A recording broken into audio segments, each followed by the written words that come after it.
Welcome to Podcast Sound Advice, the place for up-to-date podcast tactics and trends. You'll find actionable strategies to help you grow your audience, expand your influence, and monetize your content. Join Phyllis and Kelvin for Podcast Sound Advice starting now.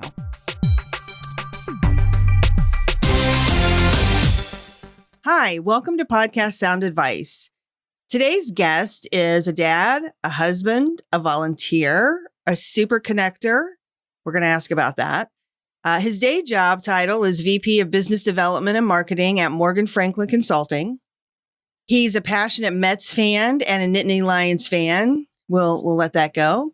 When he's not working or spending time with his family, he is talking to Olympic athletes, business leaders, authors, and professionals in the coaching and pro sports world on the inspirational podcast, Everybody Pulls the Tarp. So that podcast started in May of 2020. He's basically in his about 1.5 year mark. 72 episodes have already published, even more in the can. So we'd like to welcome to the podcast, Andrew Moses. Welcome. Thank you guys for having me. Great to see you, Phyllis and Kelvin. Yeah. Great for you to be here. Yeah, we've been looking forward to this. First of all, before we dive into some podcast stuff, I have to ask you, Kelvin and I were flipping channels the other night and we got totally sucked in. Have you watched ESPN 30 for 30 about the Mets World Series? Well, I have not, but I have gotten so many calls, texts, and emails because I was born and bred a Mets fan, and and I'm deeply familiar with that 86 team. I've read so much on that 86 team. It's in my queue to stream this weekend for sure. How old were you in 86? I was born in September of 85. So the story goes, I was in my crib. My dad, who's a lifelong Mets fan since 1962, came in. As he tells me, I don't remember this. He came in game 6 and told me, maybe next year, Andrew. And then and then Mookie Wilson hit the ball through Billy Buckner's legs, and the rest is history. Right. Oh my God, that's so awesome. Anyway, Kelvin and I take a dinner break, and likely a lot of evenings we go back to work for a couple of hours, depending on what we have going on. And that night was sort of the game plan. And then we started watching this, and I'm like, oh my gosh. Next thing you know, we watched 3 episodes of it. So I'm like, we couldn't stop watching it. We missed the first one. We saw 2, 3, and 4. Yeah, which was great. Super exciting. Anyway, I had to ask you. So you'll have to let us know what you think, but obviously you're going to love it. So born and bred a Mets fan. Yeah. Got it. A lifelong sufferer. Yeah. Since 86, we've been waiting for another one. Yeah, that's true. You know what's great too? Did you know Mookie had 10 pitches? He fouled off like 7 pitches in a row. It's just, that whole thing is just the most unlikely set of circumstances ever. It's crazy. But it was exciting to rewatch it. So it's an incredible at bat, and the couple things people don't realize about that at bat is, well, one, Billy Buckner was a really good defender. I mean, really good with the glove. And then the second thing, and Mookie says this. Mookie says he would have beat it out because it had some spin, and that's going to be something that has been, it's going to continue to be debated for hundreds of years. But Mookie says he would have had it anyway. Yeah, it is great. And I do have to feel for Buckner, right? Because he was a good player and had a good career, but obviously he's remembered for that, somewhat, I guess, infamously, right? Yeah, and he passed away. He passed away a year or two ago, and that was the sentiment that this was a guy who's going to be remembered for one moment, but was a fantastic ball player. Him and Mookie made a great business partnership out of it. They signed a lot of those pictures for a lot of money over the years. So it didn't work out all bad for Mr. Buckner. Right. Oh, I didn't know that. Okay. All right. Well, so moving on. Well, you could almost say that the Mets, everybody on that team pulled the tarp. So can you explain what your personal mantra you've said and the title of your podcast, what Everybody Pulls the Tarp means? Well, I think that's a great point, Kelvin. That team is full of tarp pullers, like I like to call them. And for me, Everybody Pulls the Tarp is a mantra and a mindset that I live by, and I've kind of built my career around. And it's all based upon a philosophy that great teams and great organizations are powered by individuals who contribute in unexpected ways. People who don't say, that's not my job. People who go above and beyond the call of duty and contribute far outside the boundaries of a job description, right? They're willing to do whatever it takes to help the team, the community, the organization, whatever. And it's a mantra that I've really lived by, since my first internship in college. Like you mentioned, Phyllis, I went to Penn State. I was interested in the business of sports. I interned for a baseball agent. He recommended the next summer I get an internship on the team side, specifically in minor league baseball. So I show up on my first day working for the AA affiliate of the New York Yankees at the time. They're called the Trenton Thunder. And I think I'm going to show up there and learn the business of sports. Right. And on the first day, the general manager sits all the interns down in a conference room and says, "It's great to have you all. Tomorrow, I want everybody to bring a pair of old clothes, dirty sneakers, and put them in the locker room, because when it rains, we're going to need all of you to help pull the tarp." And everybody's looking kind of like you just chuckled, Phyllis, and we're like, what is he talking about? We're here to learn the business of sports. And he explains that minor league teams have, the same size field, the same dirt, the same grass as their big league counterparts. The difference is they have much smaller grounds crews, much smaller budgets, and in the minor leagues, everybody has to help pull the tarp. Everybody from the CEO to the VP of marketing to the new interns. And sure enough, they weren't lying. I would say 15, 16 times that summer, we pulled the tarp on and off the field in the rain, in the wind. And as I went on in my career, and I didn't pursue a career in sports, but as my career went on, a few years, I started to kind of observe the people I like to work with. And I said, the people I like to work with are these tarp pullers, these people who are willing to do whatever it takes. They don't see anything as grunt work or beneath them. They're willing to do whatever it takes. Then I kind of advanced a little further in my career, and I had the opportunity to start recruiting and hiring people on my team. And who was I drawn to? I was drawn to these people who were the tarp pullers. And that's the philosophy and story behind it all. And I'm always kind of intellectually curious, and I have a passion for personal and professional development. And I said, what if I go on a journey to try and find these tarp pulling moments and these secrets to success from people from all walks of life? And that was kind of where the Everybody Pulls the Tarp podcast came from. And it's a good one. Yeah, it really is good. And no small part, obviously, to your passion for the subject, which comes through loud and clear. But you also get really great guests on your podcast. And some of our other podcast clients and just people in general that talk to us all the time about podcasting, I think have difficulty with that sometimes and find it or are a little intimidated about that. So I'd love to ask you, what's your process for getting guests on the show? Do you have any secret sauce there, or how do you approach that? Well, the guests are obviously a huge part of it. I mean, for me, it started with my network, right? I've been fortunate to build a pretty good network throughout the years. So I started there, but then, one of the things I've told people is, I've mentioned this to other podcasters, is, one of the simple things you can do when you're done recording at the end, you press stop and you maybe chit chat for a few minutes. Ask that person if they have people in their network that they think would be a good fit for the show. I've gotten so many recommendations from guests before we've even wrapped up. So that's a piece of it.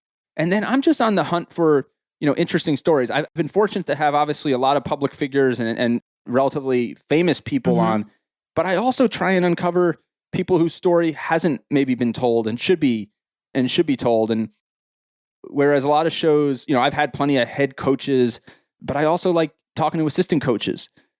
I've had a lot of gold medalists, but I also look for the people who might be the Olympic gold medalists at the next games or the next games.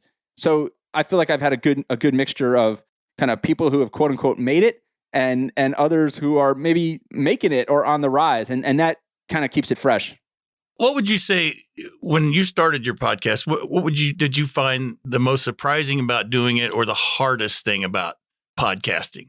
I think the most surprising thing about it was, well, a couple things. One, I decided to start it. I started it purely video. A lot of people don't realize this, but the first few weeks were just video. And I kind of had this vision. I would just put up a bunch of videos and this would work. And then, people pointed me towards the idea of a podcast. Well, hey, you distribute it in as many ways as you possibly can. Right. And I was also, listening to a few podcasts at that point. And I said, okay, let's give this a try. And I was so surprised. I mean, almost immediately, the amount of traffic and download and activity I was getting on the podcast apps was far and away better than whatever I was doing on the video. And it kind of opened my eyes, and I started to do more research.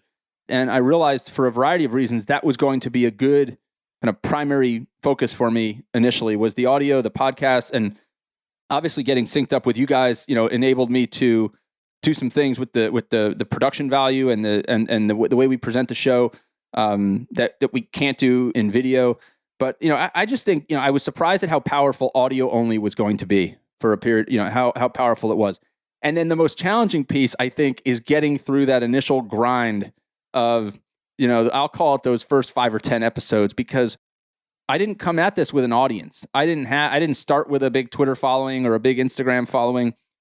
And you put it out there and you work your tail off on it and you think it's a great show. Yeah. And then you get like very few downloads and you're like, okay. Like, and I got to do it again. And I think the most challenging thing for me and probably for many is you have to kind of be, accept that the first few weeks you might only get, your grandma and your great uncle and maybe a couple of friends who, to listen. So to me, that was the biggest challenge. And I feel like if you're not persistent and you don't kind of have the intestinal fortitude to power on when you're not sure if anybody's listening, you might never get to that point where things start to move a little bit. And there's some stat that, like 70% of the podcasts in the apps don't have more than 5 or 10 episodes. And that's probably why. I think it's something like most of them don't get past 7 episodes, I believe. Yeah, so that's right. Some of them have trouble even getting started. That's a topic for another day. But at least you did. You got started. Yes. You got your first one out there. You know what I mean? And you moved on. Some people have trouble just getting the first 2 or 3 recorded. Yeah.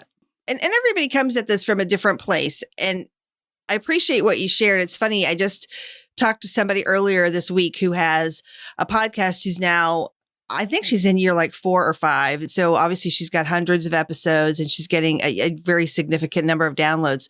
But she shared with me just this week that episode number 1 got 13 downloads, which was her mom and her sister and her husband's, family, whatever. Like, she's like, that's where this started. So I appreciate you reminding people of that as well, right? It is a little bit of a long game strategy, unless you already really, if you were, TikTok famous and you have a huge following, then that might be a slightly different thing. That's not most of us. I mean, it's not a place where you're going to find like overnight success to me, unless you start famous or you get kind of you get some wild break.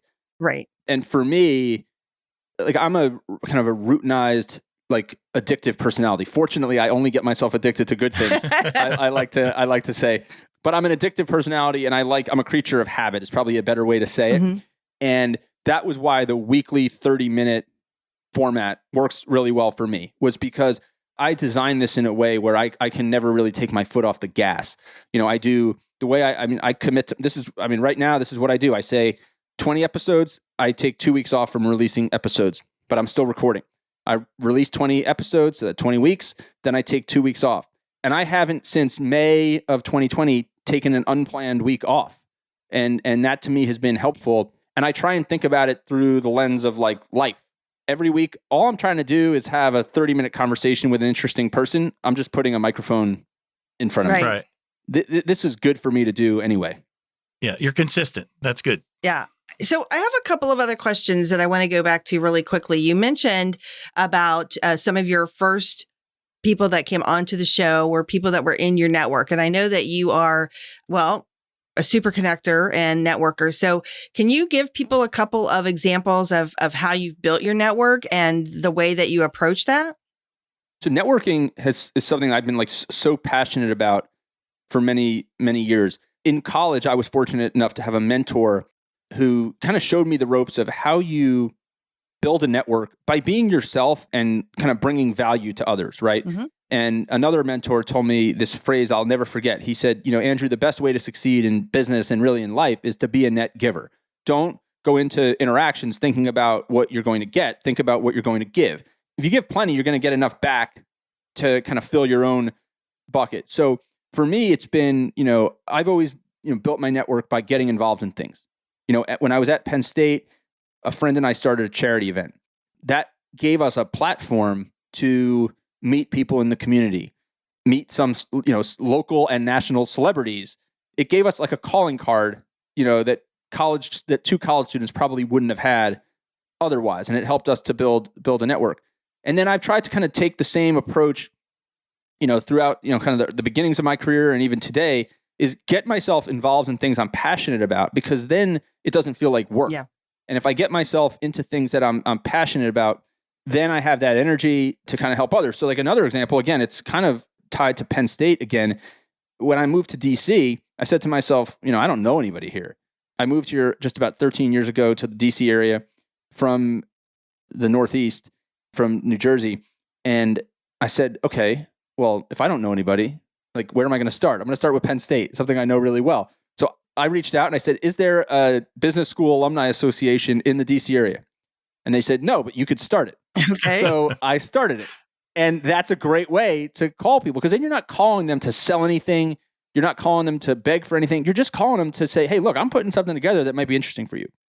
So again, I think I always kind of, and I've had a lot of other examples of like that through the years. And I always go back to this philosophy of be a net giver, and then pour yourself into things that don't feel like work because they're things you care about. Even hobbies, right? Like I try to be a pretty like public person. Like there's really not many secrets with me. And I find that the more that I share, right? Even if I'm on a Zoom call and there's, autographed baseballs behind me, or an autographed helmet, or a book, somebody might ask a question about, and it just creates conversation, creates reason for connection. All of those things are which behind you right now, at least. That's right. Yeah. There's that. That's right. So I think you kind of got to hang yourself out there a little bit, right? You gotta be out there. You got to be willing to form connections, and then you got to be willing to pull the tarp for people, as I say. I agree. Yeah, I like that. And it obviously comes across, I think, kind of feel like I've gotten to know you obviously from listening to your podcast, right? So we've had a few conversations, personal, I mean, you and I, but also people, that's one of the nice benefits, I think, of podcasting, right? People just really get to know you, and they sort of feel like your listeners, they do establish a connection. I think that's one of the reasons why the medium works so well. And especially for someone like you who's really intentional about, sort of giving and providing value for others. I think it's pretty cool. Yeah, there's like something, going back to your earlier question about like surprises. I mean, I have been so blown away by the connection that people have, like with the show, with Everybody Pulls the Tarp, and with me, having never met, compared to video. And I'm not sure what it is, because maybe because video like feels more like artificial, and you're sitting in front of a computer screen, or you're sitting in front of a TV. And there are people that certainly watch the video of it, a much, much smaller portion, like we've talked about. But I'll get messages from people that said, hey, I took a walk with you this week. Right. Or nice. My husband and I each took a walk with you, and then we talked about it. Or like I've had the chance to kind of connect with some listeners and do some different things. And people say like, I feel like I'm on the show. You like with there's them, no, you know what I mean? Yeah, it's you can listen to podcasts in so many ways while you're doing other things. So, yeah, it's intimate, right? Like, right. I mean, I hate to I hope, I don't know if people are listening to me on the toilet or in the shower or in their car, on the bus, in their kitchen. I don't know, but there's some warmth, I think, from audio. There is. And to your point too, I think, right, people are when they're making it part of their routine, right? Then that sort of is part of our life, right? It's like, oh, when I take a walk, I listen to Andrew, or when I do, whatever. So yeah, it's incredible. Well, let me ask you this. If someone is listening and is thinking about podcasting, what advice would you share with them? What's most important? If you're getting into podcasting, you have to be comfortable with the fact, you have to be happy. You want to do it for listeners, but you have to be comfortable with the fact that you might be talking to yourself, right? Like, I think that's a good way to get started. I said to myself, even if nobody listens, what is the worst that happens? I have a 30-minute conversation with somebody interesting, successful, and who might bring me a fresh perspective on something and help me grow. That's a good way to look at it. And yeah, and that's how I started to look at it, and that's how I looked at it out of the gates. I remember telling my wife, I don't know if anybody's going to listen, but at this point, it doesn't much matter to me because I'm learning. Excellent. We can get into kind of like, if you want, like how I prepare, because that's a question I get a lot also, but not preparing and then listening back to the show, because as you guys know, I listen back to all of my shows and write my show notes personally, because that's that kind of feels like at this point a really important part of the process for me, because it allows me to kind of digest and synthesize the lessons and then bring it to the listener kind of in my own voice in that format. But it helps me clarify my thoughts, like in a way that I've never experienced. I read a lot of personal and professional development books, but there's something about, having a 30-minute conversation with somebody, and then I think about it like all the time, and I'll say, oh, that was interesting, what they said, or I should probably apply that to my life and see. So the advice I give to somebody is you have to be passionate about what you're getting behind the microphone and talking about. And I think out of the gates, you got to be comfortable with the fact that, there might be nobody listening. Yeah. So that reminds me of I'm sure you're familiar with Seth Godin. Sure. I'm not going to get this quote quite right, but in his latest book, I think called The Practice, pretty much the entire point of the book is that the work, like the creation of the art, whether it's a book or a piece of art or a podcast or a video or whatever, right? That's the journey, right? Again, if nobody listens, if nobody buys, if nobody participates, like the actual doing is the thing. Yeah. I mean, that's the learning experience for me, right? Like it adds structure to, it adds like a high degree of like routine and structure to my life, which is really helpful. And it guarantees me that I'm going to engage with people in a unique way. And it has certainly, I hope my listeners have learned a lot, but I have learned a lot as well. And I feel like I'm never going to stop until I feel like I'm not learning and the listeners aren't learning. And so long as I feel like I'm learning and they're learning, like I'll be there every week. That's awesome. Well, so let's share with people who don't know Andrew yet or haven't listened to Everybody Pulls the Tarp. They're going to after this, I'm sure. But why don't we point them to a couple of the episodes that you have done that would give them a good sense of maybe a little bit about who you are and just an episode that you think would really resonate? Well, I mean, there's so many to choose from.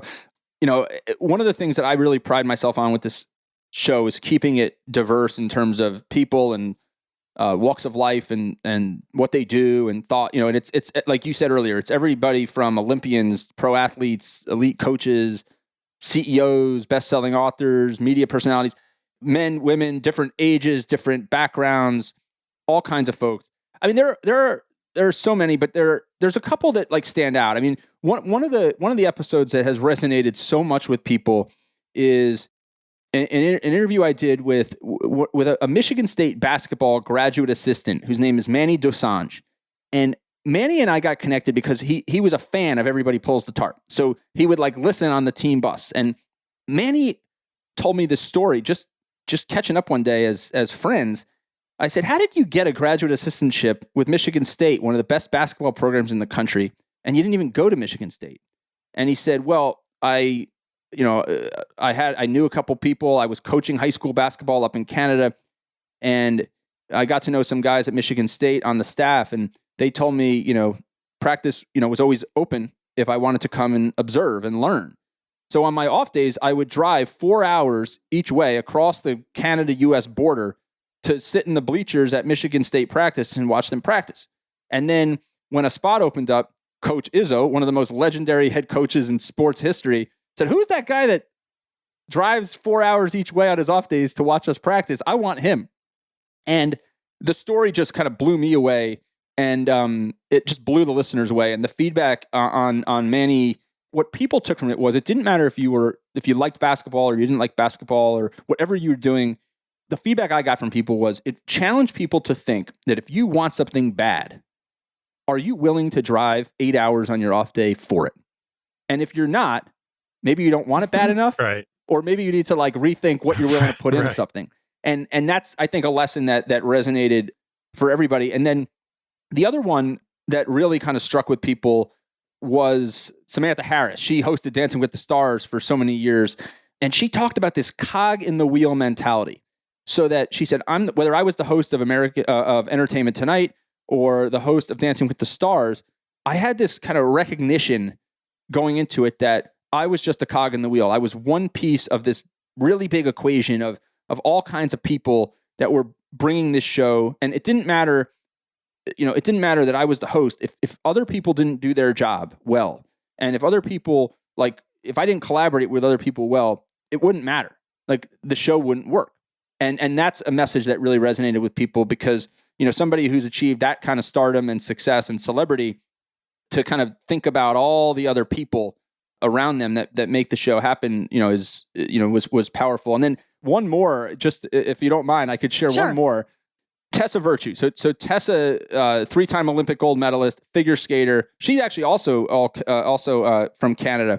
And Tessa, talked about this. They won all these gold medals in the Pyeongchang Games, and she beamed with pride, talking about these 14 people that were on the kind of behind the scenes, right? Her and her ice dance partner, Scott Moyer, they were the ones on the podium. But she said, Andrew, if one of these other 14 people, costume designers, performance psychologists, skating coaches, nutritionists, if one of these 14 people didn't do their job, it doesn't, we're not gold medalists. It doesn't work that way. And, that's been a message and a story that resonates. But I mean, I could go on all day. I love all their stories, and I think they really bring it each week.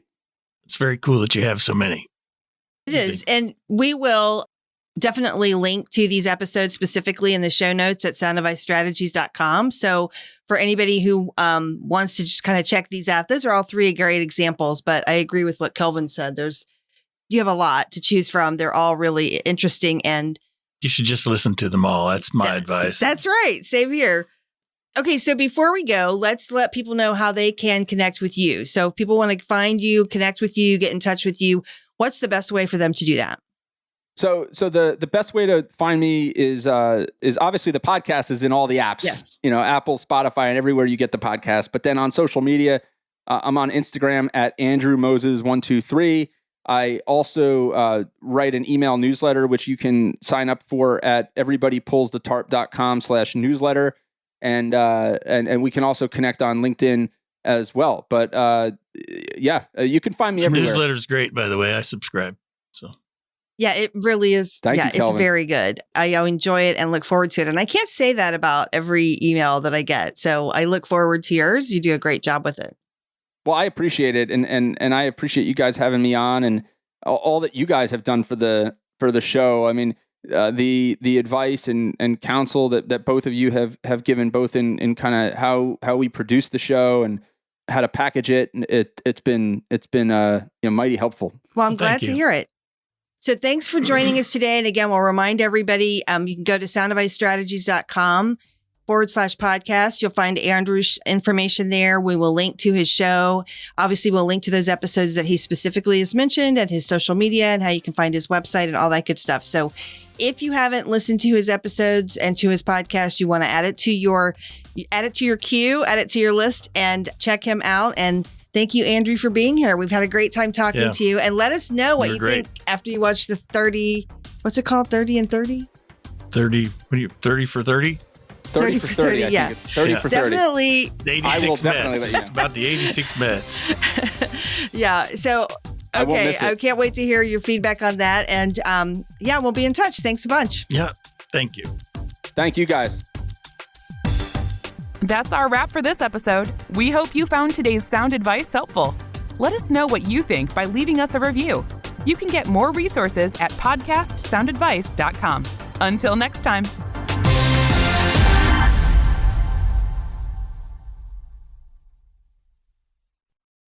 This podcast is part of the Sound Advice FM network. Sound Advice FM. Women's voices amplified.